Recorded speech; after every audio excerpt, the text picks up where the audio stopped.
Hopefully, these lessons are really working for you, and you're looking at rewriting and writing in a whole new way. But maybe you've tried some of my suggestions and they haven't worked for you.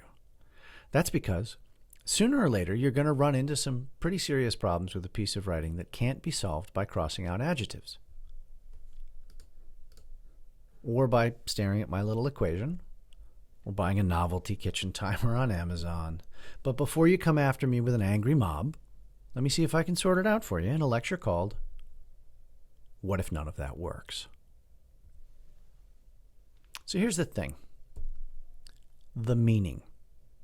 And at the risk of falling down the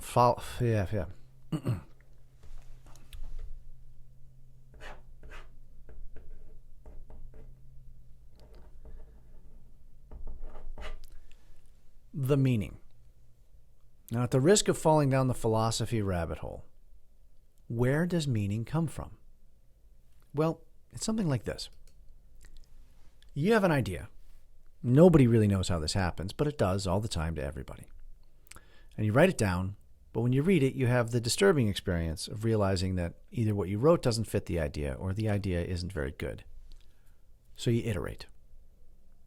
But this iteration is painful because nobody likes to bump into their own inadequacies, but also because of an unfortunate feature of the language. So let's say that inside this circle is everything we have a word for. And then everything in the real world would be this circle. And then in this little area would be unicorns, fairies, honest politicians. We have words for things that aren't real.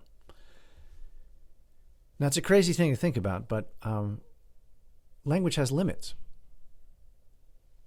I love this quote from Emerson. For though the origin of most of our words is forgotten, each word was at first a stroke of genius and obtained currency because for the moment it symbolized the world to the first speaker and to the hearer.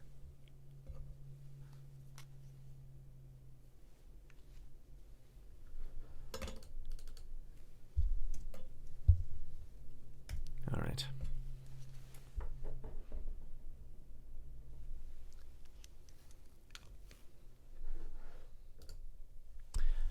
Now, this is kind of a crazy thing to think about, but language has limits. For though the origin of most of our words is forgotten, each word was at first a stroke of genius and obtained currency because at the moment it symbolized the world to the first speaker and to the hearer. I mean, just listen to a record of astronauts trying to describe what they see. They have no words to describe this because there are literally no words to describe it. I mean, if you want to talk about the ocean or write about the ocean, you have generations of people who have written things about the ocean. You can mine their work and their thinking. It's baked into the language. But nobody's really encountered this before. So it's entirely possible that your topic bubbles out into the unwritten, perhaps even the unspoken. And this is a problem, but not an unsolvable one. It's not even all that unusual of a problem, and let me show you why. There are about 250,000 words in the English language. Now, you could say that picking any one of them at random is a huge long shot, but some words get used more than others. In fact, some words get used a lot. You can get a lot done by not straying out of the 100 most used words in any language. So let's narrow the field a little bit and call it 20,000 words. If you look at a word frequency chart in English, you start to get into words like inscribed and irritable and summarily. But even with 20,000 words, you can write something that has never been written before. Let me demonstrate. Not to swerve too far off into math, but you may remember from statistics that the probability of picking something in a particular sequence is the chance of each selection multiplied together, which is conditional probability. Those odds get to be really, really long, really, really quick. Now, a lot of possible sentences chosen this way won't have any sense, but a lot of them do. Here's a 5-word sentence for you that I'm pretty sure has never been written. Left-handed turtle hockey mittens. I'm pretty sure nobody's ever said that before, and even though the turtle hockey mittens aren't an actual thing, your brain is working overtime right now to try and make them real. So here's how that works. Take any simple word, then pick any other simple word.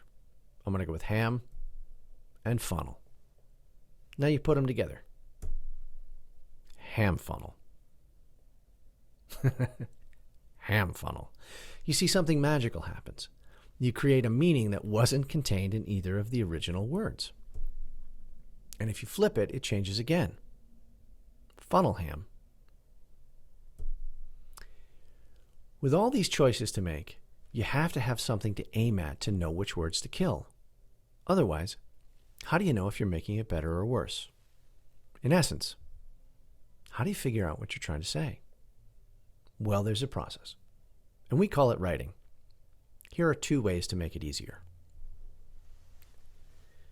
So every piece of communication ever attempted has 3 elements. There's a person or group of people a message is directed towards, and there's an action that the person communicating wants that audience to take. So we can measure the success of a message not by how much it conforms to something like grammar, but how successful it is in getting the audience to take action. And this action can be very subtle, like just a change of feeling or an awareness of something new, but most of the time you want your audience to change something in the real world. The clearer your understanding of these 3 elements, the more powerful, persuasive, and essential your writing can be. And what I suggest to you is that if you get stuck, write these 3 things down. That way you can be explicit about what you're trying to do and see where you can make it better. For example, if you want teenagers to quit smoking, you could tell them that smoking is bad for you.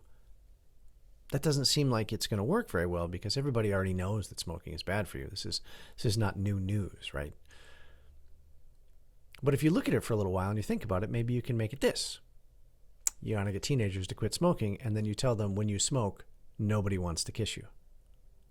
See, the problem with smoking is bad for you is it's a long-term message to an audience with a very short-term horizon. For teenagers, the consequences are decades off. So it seems like this might work better. The other thing you can do is search for lower-cost action or a smaller audience. That's how you go from moms to soccer moms. But it's not just for marketing. This crisp little model works for everything. Like this. Okay, this is just a terrible pile of words. From an actual email sent an actual company to solve an actual business issue. But it's so bad, I can't tell you what any of those things were.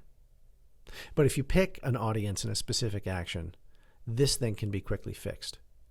But if those things aren't clear in your mind, no amount of editing is really going to fix this problem. You can pause it and read it if you want to. Don't say I didn't warn you that it's awful, though. So solution number 1 is to try using the AMA model. And solution number 2 is to use me, which is to say I have an excellent assessment and coaching method that I use to help people get better very quickly. If you're interested, you can find out more about it at patrickemclean.com. I hope you've learned something through this process, and I hope I've been part of making writing easier for you. So if you have any feedback or there's anything I can do to help, please don't hesitate to reach out.